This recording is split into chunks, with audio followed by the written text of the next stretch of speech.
Well, hello. Welcome to RPG with DBJ. Today, we are continuing our talk about transhumanism and how we can use it in our tabletop RPG games. And if you haven't known, we talk about this subject all week. And so here we gather our creatives and community and kind folks together so that we can talk about these things. And in addition to that, we do have some collegiates and classmates hanging out over at Fantasy Grounds College for those who wish to dive deep into the virtual tabletop of Fantasy Grounds. So if you go to Fantasy Grounds College, you could join their Discord, hang out with the other classmates, and talk to some administrators. And for the rest of us on the Discord, you just go to the left, slide down to the boiler room, and that's where the cool kids are hanging out with us as we simultaneously cast this on both YouTube and audio in the Discord, as well as the fact that something that I kind of don't mention is there's a SoundCloud account for this channel as well. Some of the old episodes put up as in audio form. So if you kind of want to go back in time and listen to my dulcet tones, you may do so. Although preferably you want to, I'm sure you want to get the opinions of the people who are far smarter than myself in terms of the themes that we pick. So, well, what is today? Well, hey, Rickard, good morning to everyone, both in the Discord and or watching and or listening in on YouTube. Well, today is Third Pillar Thursday. And for those who don't know, the third pillar of gaming in general is exploration, with combat and social interactions in our tabletop RPGs being the other two pillars. And while two pillars can hold something up, three pillars is far more stable. So I'm a huge proponent of using exploration. As a matter of fact, I'm the self-appointed third pillars of the RPG community. I have yet to be deposed, to be knocked off my throne. So I'm gonna be the dictator of the third pillar of gaming. Now, what does that have to do with transhumanism? Well, we're going to talk about virtual reality versus the virtues of reality, and kind of talk about using those elements, whether it's in our fantasy gaming or modern or far future and things of that nature. So, and then we're going to kind of break down virtual reality in its various components and how it's utilized in games already, and then how can we use it in our tabletop gaming. Okay, so virtual reality, we often think of for today as something like Oculus Rift or something like big goggles, or take your phone and you attach it to a set of goggles, and maybe there's some haptic response gloves, and you put them on and you feel around and you're in a three-dimensional space. But there's actually far more nuance to it, to virtual reality, and various levels at which we can achieve virtual reality. Now, one of the things, of course, is based on how is it we're able to dive deep into those things. Yeah, Deadman, the storyteller, says the opening fictions from the Eclipse Phase books are heavy third pillar. I actually have to really agree with you. Now, we have done videos. I was going to focus this more on the science fiction elements of the environment, radiation, gravity, re-entry, hostile environments, but we've done that before. So I thought we would maybe focus more inwardly. For example, when it comes to virtual reality, there's something generally known as AR, or augmented reality. Maybe some would consider it like an overlay. We see this oftentimes in many of our popular movies, including a lot of television shows, where someone has a set of goggles or an eye implant or even a holographic display. Yes, Pillar-ist Pokemon Go is sort of AR. I would absolutely agree with that, where we still see reality and we still see what we perceive everything around us, cars and trees and automobiles, and we feel the weather, and our senses are fully engaged, but we have further information on top of it. You look at someone's face, and maybe it gives you their name. There's plenty of, yes, Tesla Ranger says Iron Man's heads-up display. Of course, Iron Man's heads-up display, Terminator's heads-up kill display. Some might add in the Predator's display, although that's flowing into something different, with a different level of augmented reality, simply because the Predators perceive the world differently. But I think Iron Man's heads-up display is probably the most the easiest to understand and see, because so many people have seen it, even in commercials and such. Spider-Man's Iron Spider suit has it. There's plenty of television shows where you see someone will open their hand, or tap something on their wrist. I would even include that, or they have a pair of goggles or glasses, or a Halo helmet on, and it displays information. And that very much is like augmented reality, where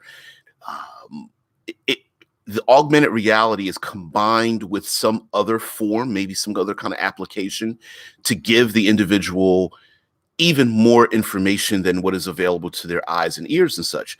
So, for example, it could be something beneficial, like time, date, respiration of their own body, the names and professions of the people they're talking to, especially for, say, law enforcement or something. Maybe there is a way for the augmented reality to pick up on external senses. So maybe there is a building and the power has been shut down, and you can tell, like, say, Mission Impossible, when they need to break into a building and they always have the heist, and there's an augmented reality of the building they are inside of. It's 33 stories and elevators are shut down, and the floors, 19 and above have all the doors locked down, or the heating and AC system is working at only 50% or something of that nature. And so, but there's things that we can do with augmented reality, allowing going to the Pokemon Go form, where you could imagine people could use augmented reality to interact with physical things, but an image is overlaid on top of it for, say, entertainment purposes.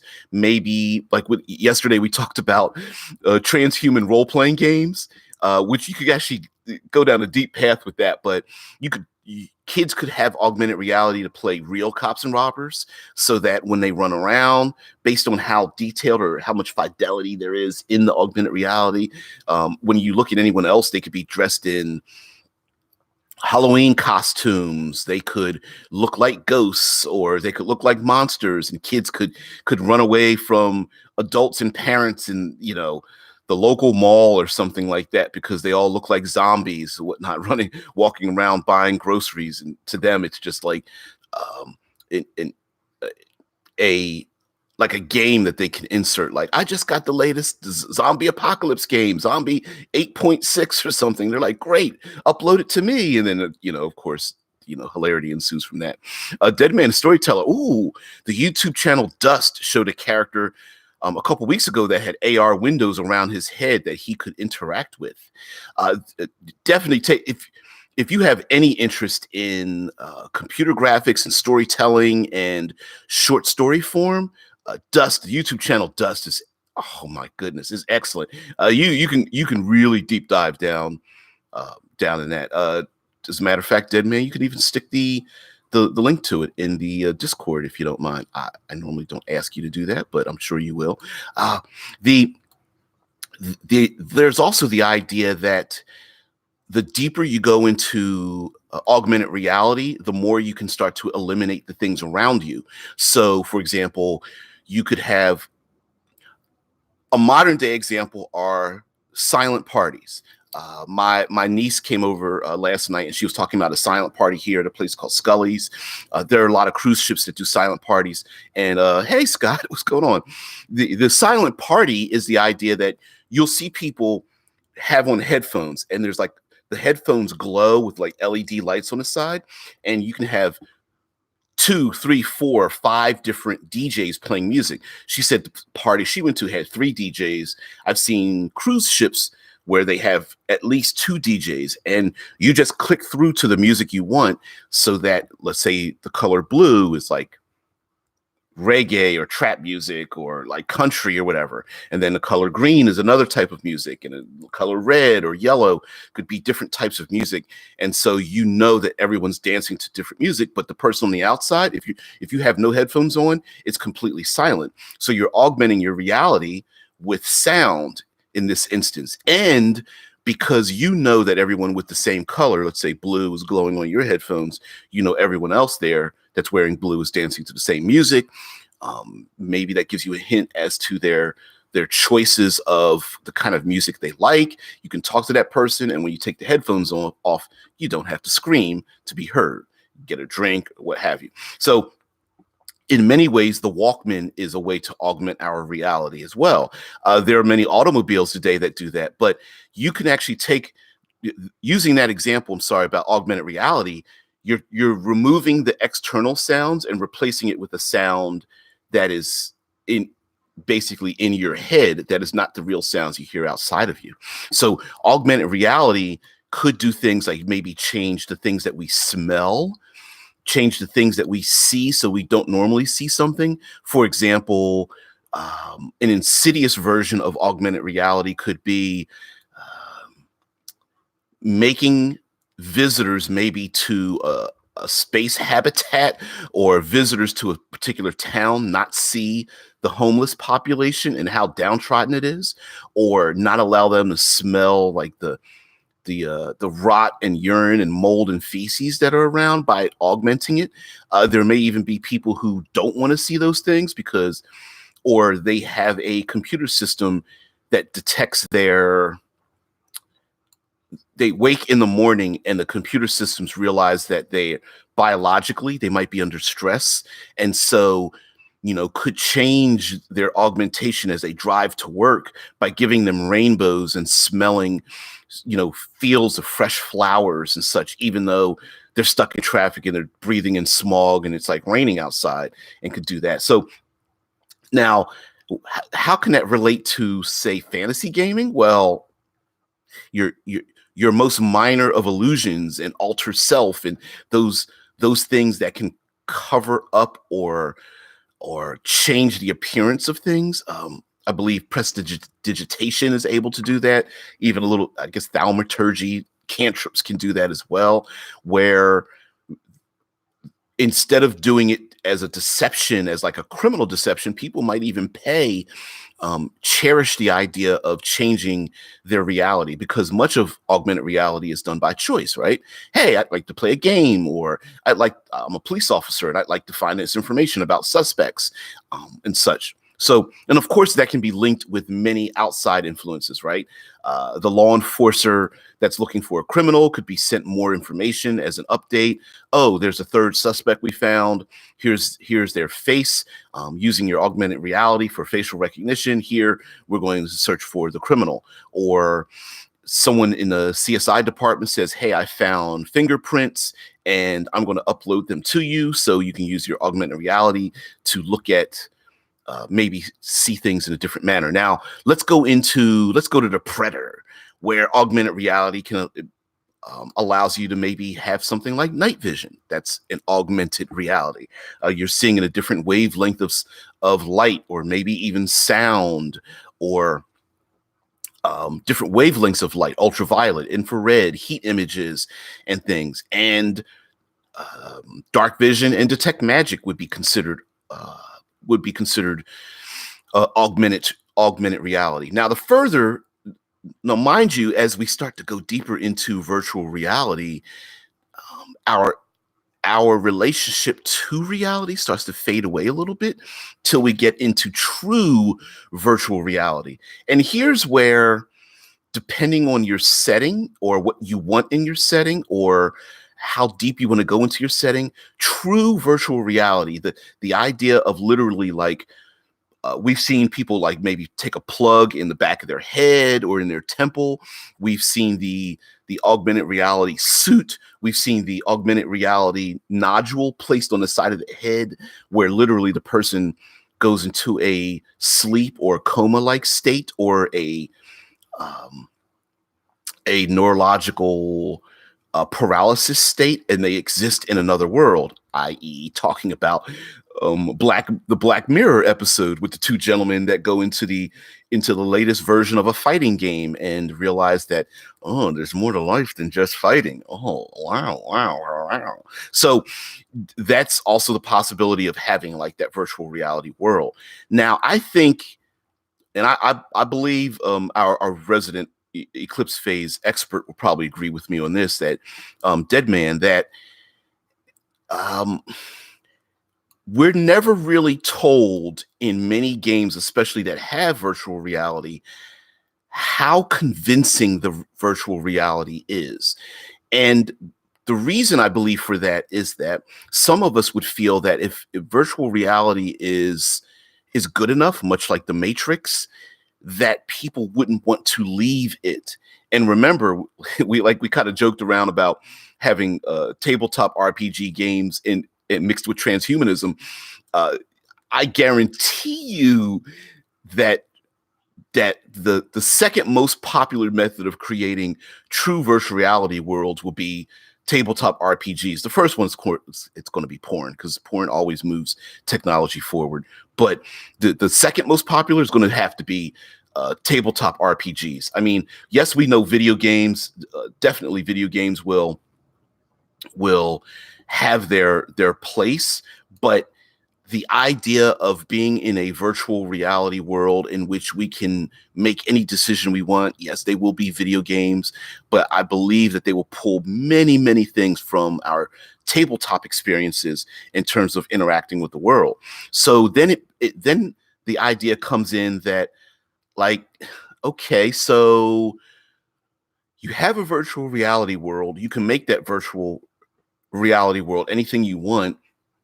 What kind of world would you live in? Would you want to live in a medieval world? Would you have like a top five and play in those worlds? How does time transpire in these other worlds? I mean, could you overclock the worlds so you could be in a medieval setting for 3 weeks and it's only 3 hours of reality that has passed by? Could you underclock those times and go on a 3-year mission to leave, pass through the Oort cloud to go into Alpha Centauri or Betelgeuse or someplace like that, and you could underclock it so that it only feels like 3 hours have passed, but 3 years in reality has passed? I suppose you could do that with virtual reality as well. And then it comes into the fact that in a post-scarce world where people are eating created food and water and good berries, and they no longer need to hunt for food and stuff, and all their needs have been taken care of by celestials and gold dragons or whatnot. It's being silly, but you get my point. What are they doing?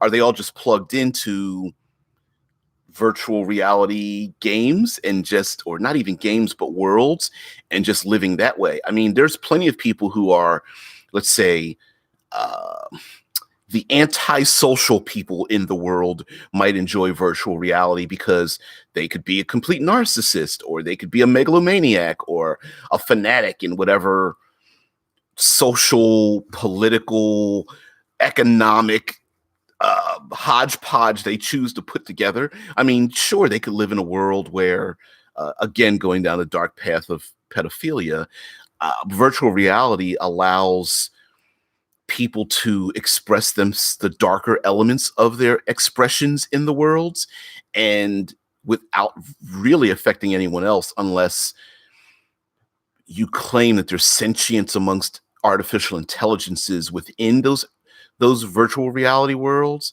And depending on how personal a virtual reality world could be created, based on processing power. Scott says, or only able to be confident through an avatar, which is another thing too. Maybe someone, much like the movie Surrogates, Maybe there's some people who are unable to communicate with other people socially except through a particular avatar, and that avatar could look like anything. Maybe it could be their idealized self. My idealized self is probably 6 inches taller and 30 to 50 pounds lighter, and some kind of a mesomorphed individual with I don't know, maybe a beard that's come in a little bit more evenly, you know. So sure, I can imagine that there may be a huge swath of population that may only interact with people in a virtual reality space, and that can actually be combined with augmented reality. For example, you're walking down the street, you get a phone call, or whatever it's called in the future. You get a comlink message.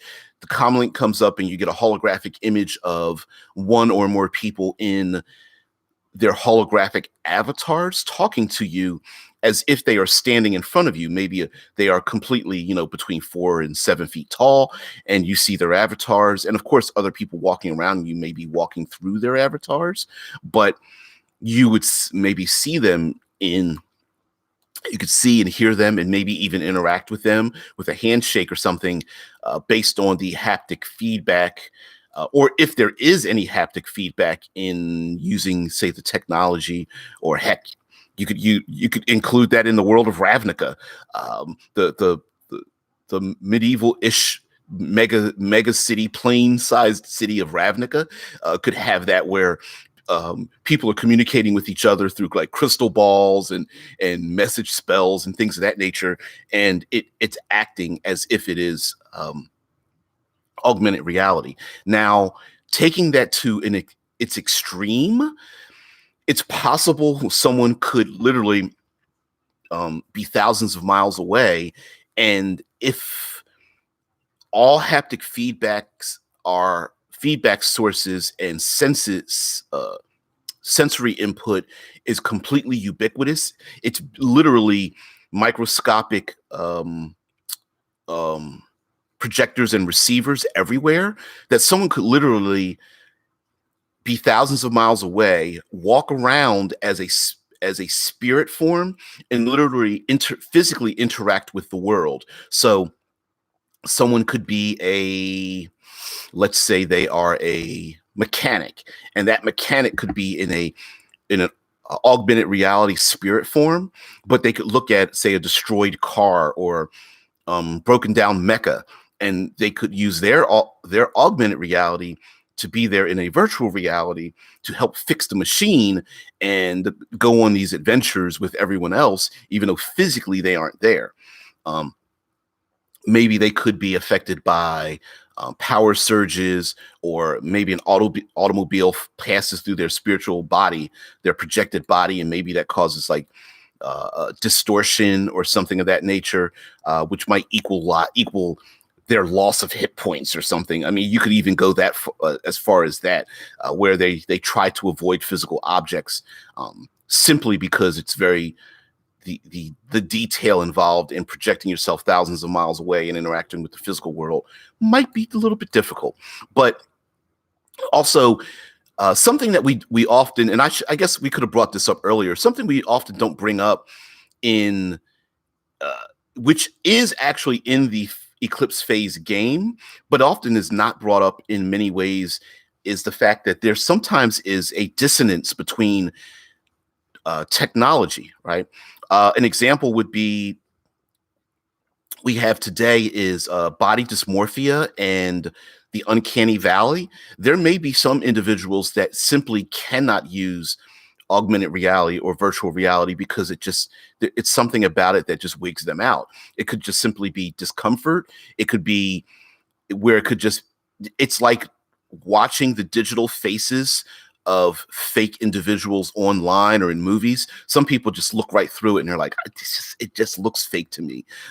There's some who can watch, say, the movie Alita Battle Angel, or the latest Star Wars movies, or even going in the past, the second and third Matrix movies, where they've digitized their bodies and faces, and someone's like, yeah, it just looks artificial to me. I don't like it.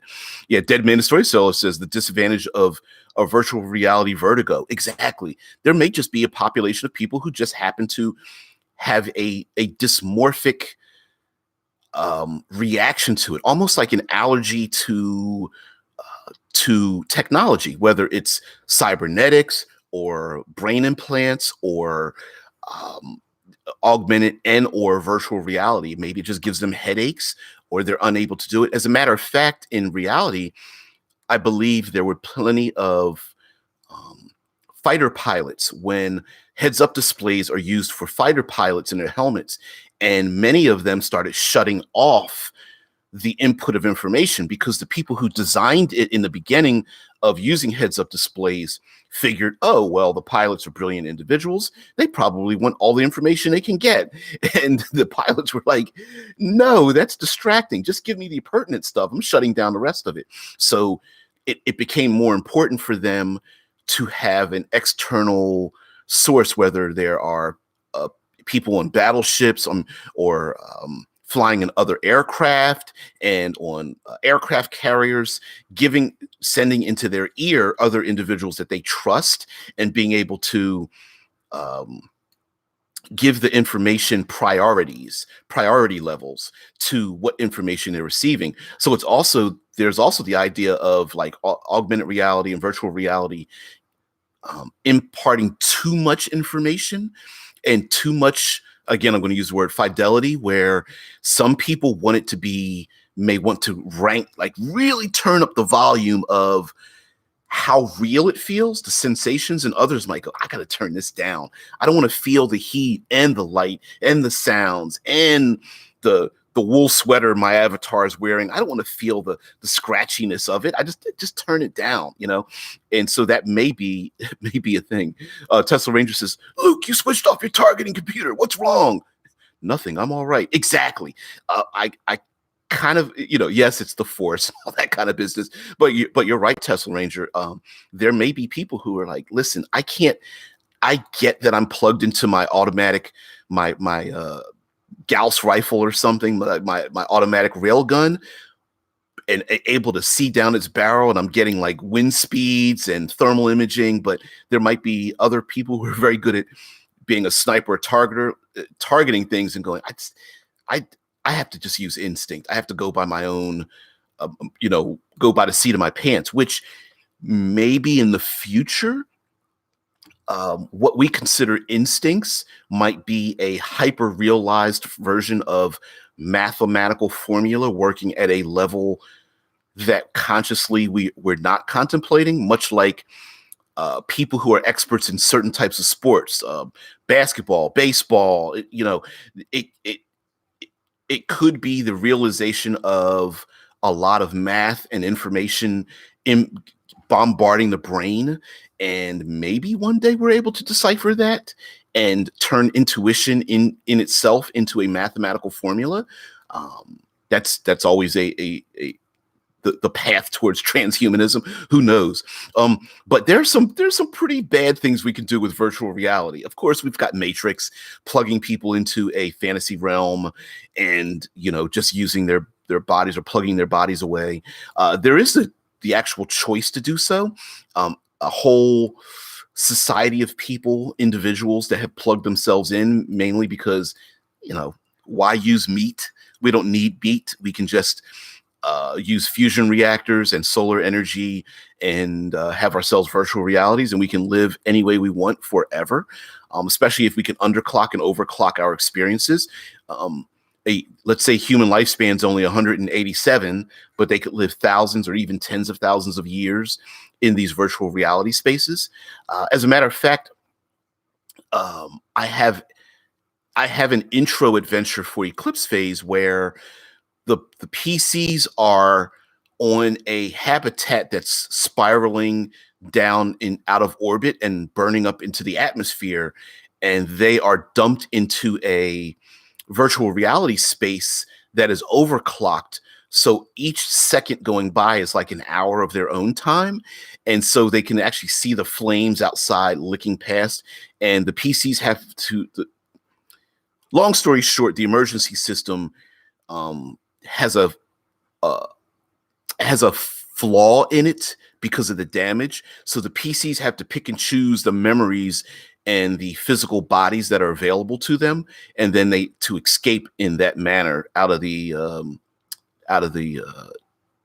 degenerating orbit. And so the idea is that sure, they all might have had their own individual personalities, but all of a sudden it all gets jumbled up and they get to pick and choose the bodies and personalities and the skill sets and things like that. But anyway, um, there's also, of course, the darker versions. I already brought up the pedophilia and the virtual reality, of course, but there is the idea that virtual reality becomes more enticing than physical reality.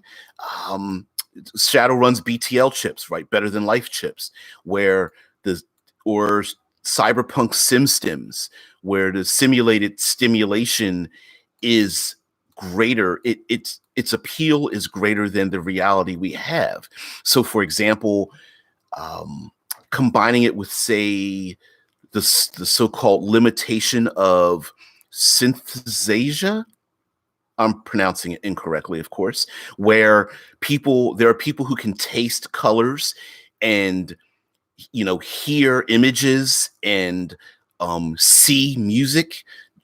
It's possible that virtual reality can change the way we perceive things to the point where it becomes addictive, where, it's not just a concert where I hear the music, but I actually feel the music. The sounds feel warm and cool against my skin and moves up and down my body based on the instruments they play. Or maybe the virtual reality is so hyper advanced, much like going back to the Black Mirror episode, that you become superhuman. Your avatar isn't you. It's the salesman thing. Like, hey, I can take you on a virtual reality vacation, but you know what, Arnold Schwarzenegger? What is the thing that you're trying to sell me? Well, here we go, Arnold Schwarzenegger. That's a terrible Arnold Schwarzenegger. The only thing that's the same and everywhere you go on your vacation is you. How about you become something different, like a super spy or a superhero or a vampire or something? So, yeah, virtual realities might be very, very addictive based on how long you're in them. Now, it's possible that there could be things like time limits, or virtual reality worlds only have so much space, and so that might be a limitation to kick people out. Pillar says, I taste the words. I described a word as trying to eat an ice cream cone whole the other day. It made sense to me. True. And as a matter of fact, Palora, because this kind of relates to, say, Invisible Sun or games that dive deep into like dreamscapes, where you could make what we would consider physical representation of things that cannot be physically represented. So you could physically represent despair or the tears of joy, or you could make a nightmare image that cannot be created in our physical world, right?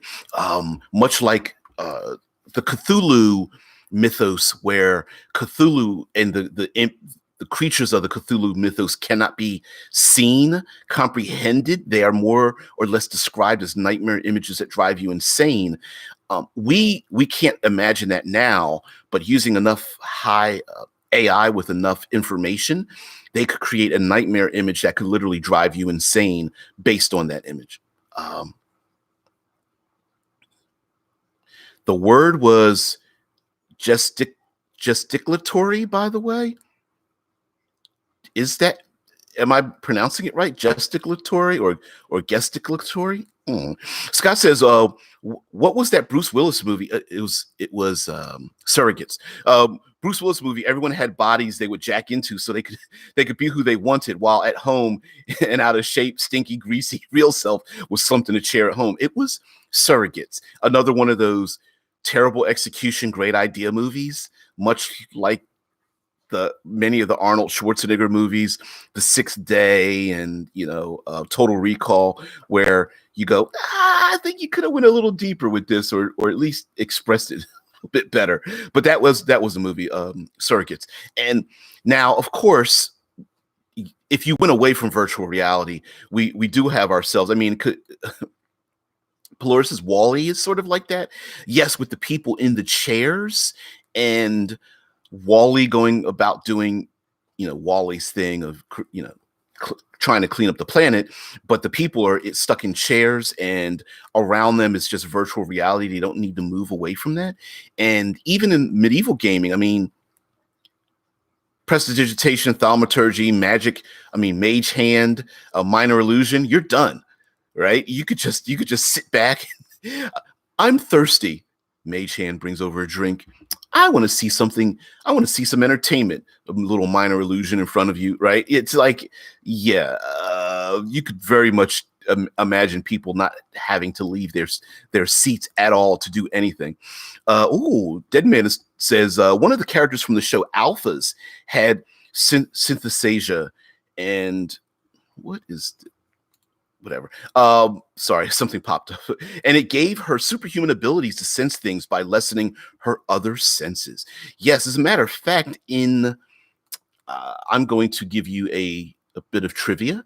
That ability was created in the Trinity White Wolf game. And before it was called Trinity, it was called Aeon Flux. And in it, you could become a psychic, I want to say a far future psychic warrior or agent. I guess agent would be better. And synthesasia was the ability that you could reduce your other senses and enhance one of your senses. So you could enhance, say, vision and see a couple hundred miles away. Well, curvature to Earth notwithstanding, but you may not be able to hear something or smell something sneaking up on you. Like, to say, the building you're in, there's a fire, but you're trying to look out one of the windows of the building. You may not hear the alarm go off or feel the heat or smell the smoke. Right? Ricker says, going fantasy with this holodeck by illusion magic. Of course, I definitely feel like your illusion, maybe in your world, instead of making your illusion magi,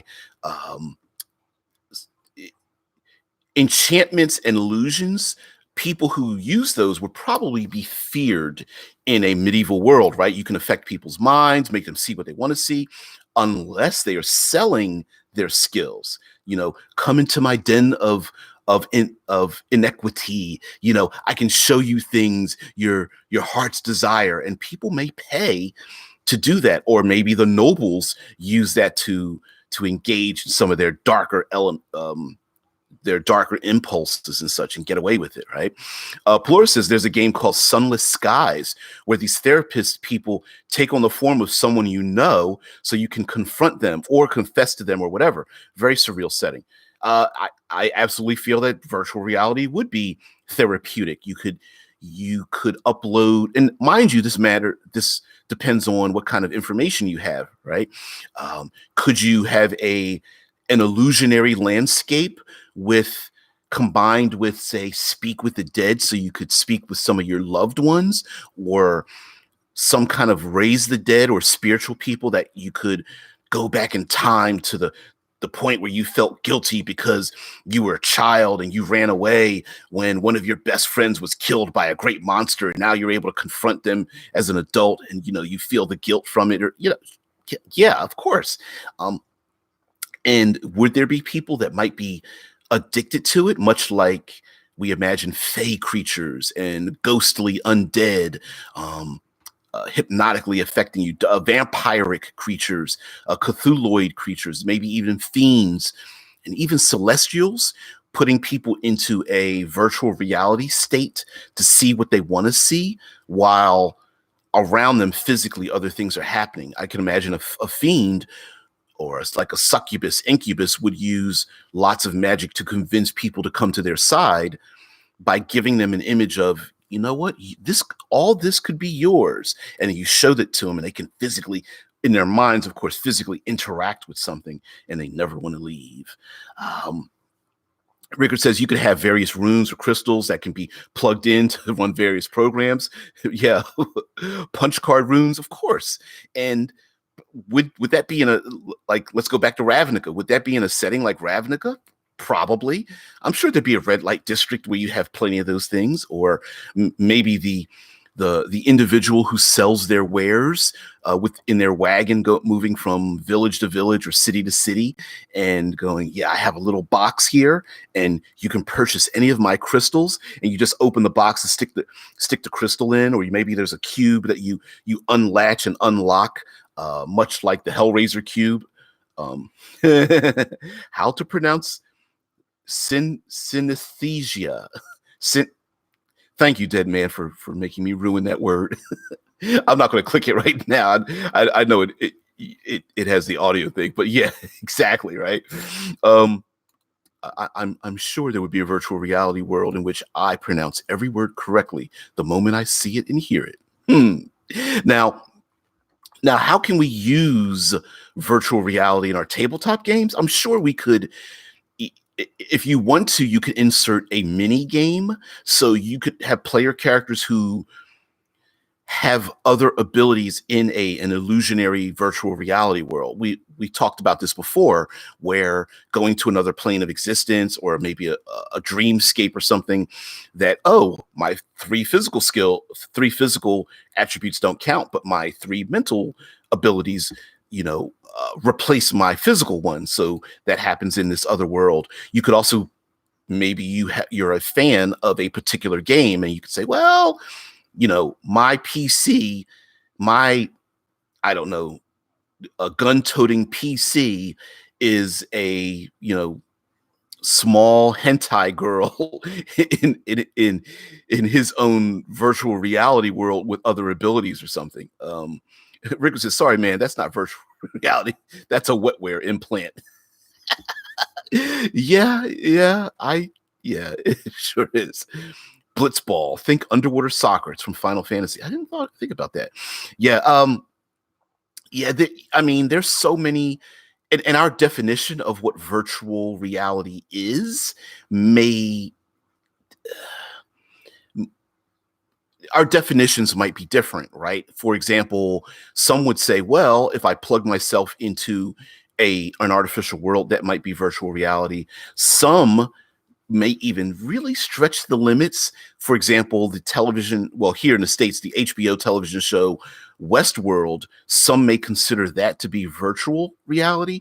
Even though it's physical reality, the rules of reality are not the same. For example, the people that visit the park cannot be gunned down. They are the ones there to, living their fantasies out, but they can kill as many of the hosts, the artificial beings that are there, as much as they want.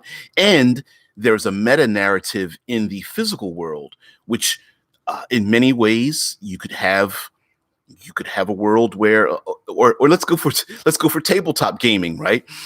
If you could combine augmented reality with morphs, and we could have rental morphs of like dark elves and tieflings and dragonborn, and we could download ourselves into those bodies and then play in a physical world that just might have very simple, like, concrete obstacles, but the augmented reality puts over them like dungeon elements or whatnot. And yeah, Rickard says it's a physical version of virtual reality, right? You could have parks where we as tabletop gamers could go to the park, pick out the physical body we want. Oh, I want to be an ogre. I want to be strong and tough and stuff. Okay, great.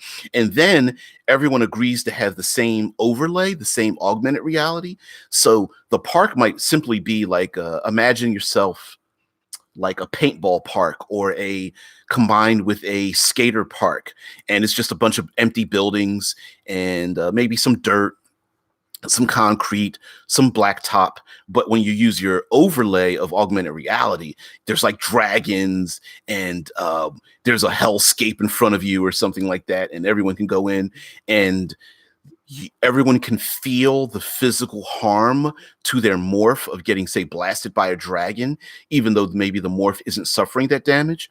Or if you've got enough money, you can actually destroy the morphs and, suffer physical death and get kicked out the game. And you're like, oh, that hurt. Oh, that sucks, man. And when you're outside the game, you can see your other friends still playing, and you see your morph like smoldering and burning and stuff. You're like, I want to respawn. I want to get back in the game. Oh, shoot. the dark elf was killed. I just killed. All right. I don't give me the halfling. Fine. Pelor says, but then everyone just fights over the green white ranger and people get disappointed. Yeah. I mean, you could have a ton of I don't know, any type of physical virtual reality parks, especially if the morphs that you pick are hyper actuated, super strength, the ability to leap and, leap 30 feet in the air, or morphs that aren't humanoid at all. I want to play a dragon, I want to play a giant spider, I want to play a half man, half feline person, like a tiger or a panther or something. Oh, Dead Man puts in blitzball in real life, backyard baseball. I didn't know that was a real thing. Oh, and of course, virtual reality lets us, it's used for training for people. So it doesn't need to be an air breathing world. It could be underwater. It could be a high gravity world or zero gravity. We don't need to be our own size and shape. So we could be 6 inches tall. We could be 30 feet tall in a virtual reality world. So what is the Ready Player One? Wow.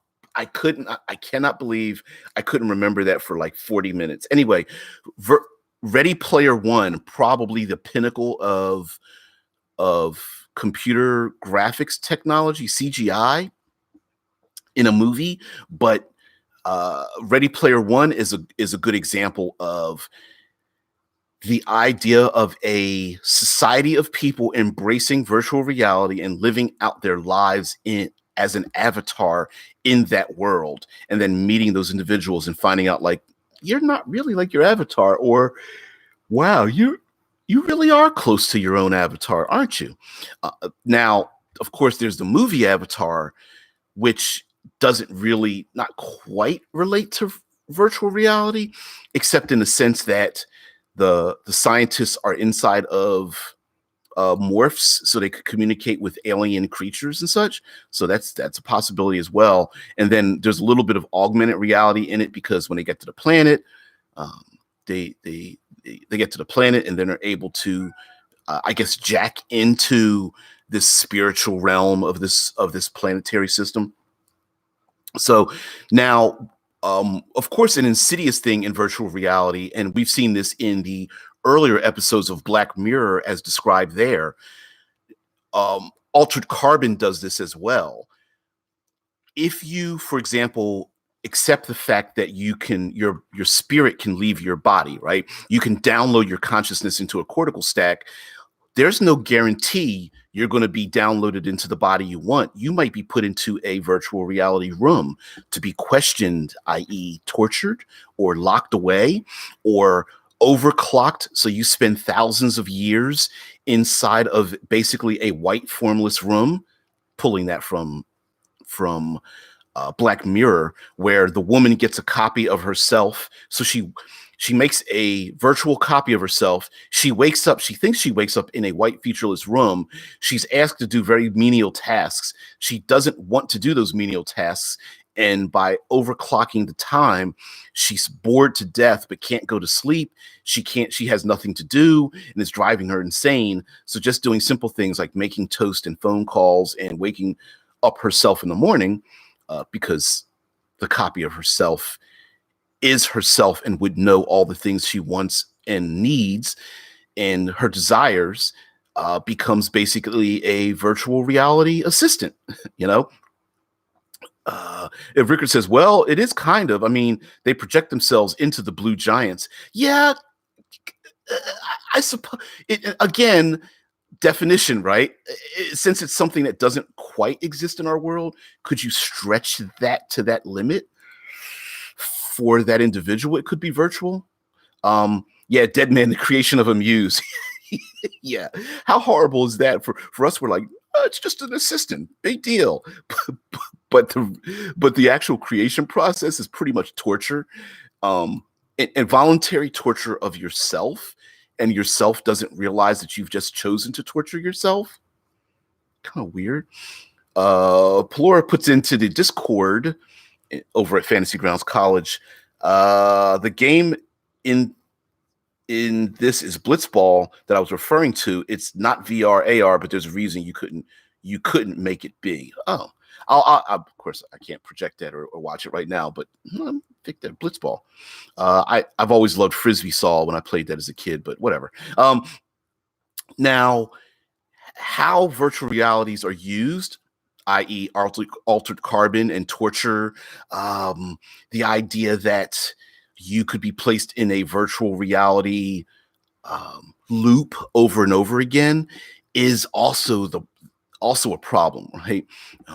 So, of course, many say dictatorships could be torturing people on the norm and just like, there's nothing wrong with them. They're perfectly fine. They happen to be sleeping right now. They suffered a car crash and we had to put them into a coma. But, even though it's only been 3 weeks, it's been like 80 years of torture trying to get this particular information out of them. I would even suggest that if you want to go the Invisible Sun dreamscape realm, the movie Inception in many ways is a virtual reality. And how close do we tie? Yeah. Frisbee Saw sounds more post-apocalyptic than VR transhumanism. Yeah, it was a fun game. You get everyone pitched in a couple of bucks. You buy $1 frisbees, and you get 10, 15, 20 of them. You get in a big field, you throw them up in the air, and the rule is wherever your body gets hit with a frisbee, you can't use that body part. So if you get hit in the leg, you have to hop on one leg. You get hit in the arm, you got to put your arm behind your back. If you hit someone in the chest, they're dead. If you hit someone in the head, you are out. If you catch a frisbee, they are out. But then we end up changing that where if you catch a frisbee, because it was too easy. So if you catch a frisbee, they lose a body part of your choosing. So you could put somebody on their knees. It was pretty fun. And whoever wins the game, who's ever last, it's last man standing. And then whoever wins, you could also play it team-wise, but whoever wins is the person that stands in the middle to throw the frisbees up in the air, because the person who throws the frisbees is probably the most vulnerable for the next game. Yeah, because it sounds like a child version of a post-apocalyptic gladiatorial game. You're not far off. Now, the movie Tron also sounds like a virtual reality game, a virtual reality world with a game in it. I remember back when playing Cyberpunk, we thought of hacking looking like the various Tron movies. And although the animated cartoon, I guess you call it cartoon, the animated semi-anime version of Tron was excellent. That far better than the movies. But yeah, Ricker says just replace frisbees with saw blades and you're done. Yeah. Hey, I want to play that game once. Yeah. A new definition of, hey, you might poke someone's eye out with that. So, but the various iterations of Tron are a version of virtual reality. You could even I even imagine going into the dreamscape. Sorry, I distracted myself. Squirrel. Going into the dreamscape idea is that we often think we can think technologically that virtual reality is completely external, right? Someone somewhere created or programmed or linked together a bunch of images and sensations, and they have nothing to do with us. But a dreamscape means that they pull from maybe our subconsciousness or pull from our social media, our interaction with the world. Oh, this person likes the color blue. This person likes pizza. This person likes to take vacations to beaches. This person loves action movies, and then creates a virtual reality world shaped just for us and our interactions. And that's where you can get a little bit of the nightmare images, where someone could create, oh, this person fears spiders, snakes, crowded spaces, public speaking, and drowning. Hey, I'm going to create a nightmare image that incorporates all of those things put together, flowing from one thing to another, right? I have no idea what that symbol is, Rickard. Oh, it's a tiny squirrel. See, now you made me squirrel the squirrel, dude. Come on. Plur says, so when you hit someone in the head, the referee comes over and stabs you. For frisbee saw, yeah. Oh, I love frisbee saw. Plur says, blue pizza on the beach during an alien attack. Blue pizza. I might pick up some Kuchinova today. It is not as dirty as the word sounds. Rickard says, nah, you just have the saw blades be flying drones for a more interesting Running Man style game. Yeah, squirrelception. Squirrel upon squirrels inside of squirrels. Tumbling over in a dreamscape. But yes, virtual reality, depending on how advanced it is, could literally be a dreamscape. It could help us, for good, it could help us delve deep into our own psychoses and problems. Man, I'm feeling really stressed. Boom, plug in the virtual reality. Oh, I'm stressed because I have this fear of this upcoming project I've put off for months, and it's getting down to the wire. I've only got 2 weeks to finish it, and I've put it off to the side, but I wasn't thinking about it, but it's been in my subconscious. Let me deal with it, right? It could be collective. A whole family gets together and tries to figure out why there's such a tension between all the family and friends, and they realize it was because many months ago, someone lied about showing up to this party and wasn't invited. And there was a birthday party as well. And something else happened. And so, yeah. Dead Man says, and give the studio audience control of the drones. Now, that's really bad. That is really bad. Now, if we go arcane with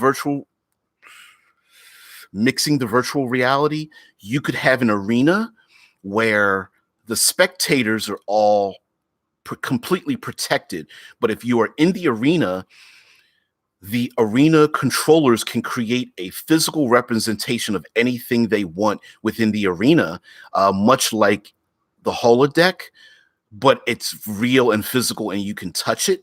So I don't know if you would consider that virtual reality, but in many ways, maybe it's an augmented reality where, let's say, you have a gladiatorial arena in Ravnica, and they say that, this week is the week of the frozen landscape, the frozen reaches. And so the combatants are in the frozen landscape, and everyone's standing on sand, and all of a sudden they're standing on like a frozen lake and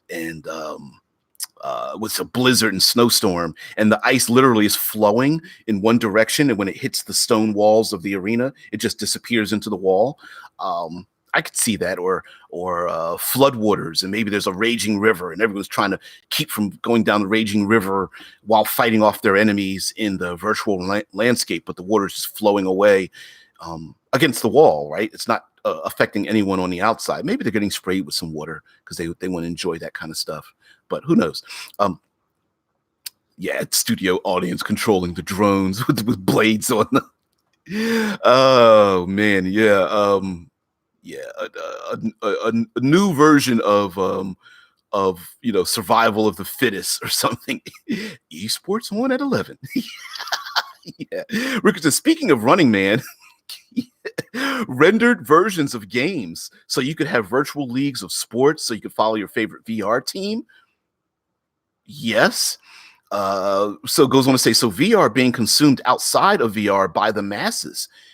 Yes, you could even, imagine this, your favorite sporting event, and you could be a passive participant in it. So you could ride inside of your favorite sports player, or you could be an invisible participant in the essence of being an invisible drone within something.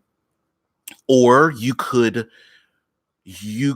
let's say your favorite romantic comedy, and participants could virtual reality project themselves inside of their favorite protagonist, inside of the actors portraying themselves in a romantic comedy.